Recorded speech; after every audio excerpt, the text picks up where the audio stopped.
Hey guys, welcome back to the channel, and today I'm going to show you how to use Stable Diffusion XL in order to generate more AI images. So Stable Diffusion XL is another one of these AI generated image platforms.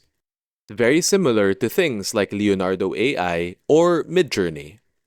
Here you can see that Stable Diffusion has some example prompts that you can click in order to automatically generate some images on the fly. It may take some time for the program to generate the images, but once it's done, as you can see, it can really create some really interesting and beautiful AI generated images. What's cool about Stable Diffusion is that you don't even really need to type anything. As you can see, you can click on any image and then click on regenerate this image to start the generation process again. You can even select anime next to regenerate all images to generate a certain style for the chosen selection. Here, I'm going to show you a comparison of two different kinds of AI generation bots. For example, let's use Midjourney as an example.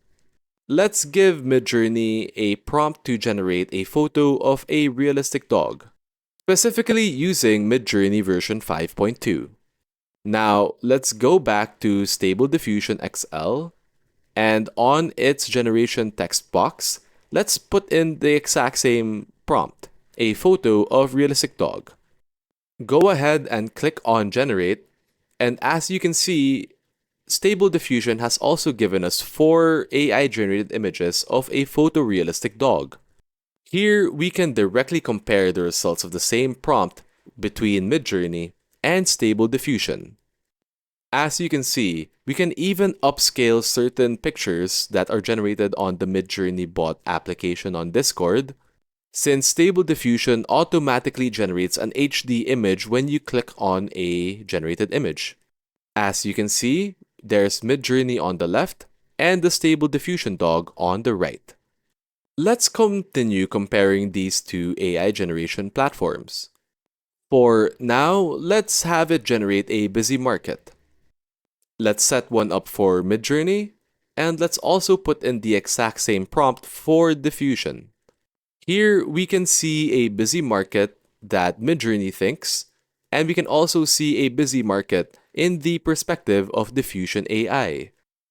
We can also ask them to generate some hypercars for us. As you can see, there are subtle differences between the two, but overall, they are both very much high-quality AI generation platforms. And that's really all there is to it. Using Stable Diffusion AI is as simple as putting in prompts in order to generate images that you want. We've now reached the end of our video, and if you like this kind of content, feel free to like this video and subscribe to this channel for more content. Thanks so much for watching, guys, and we'll see you in the next one.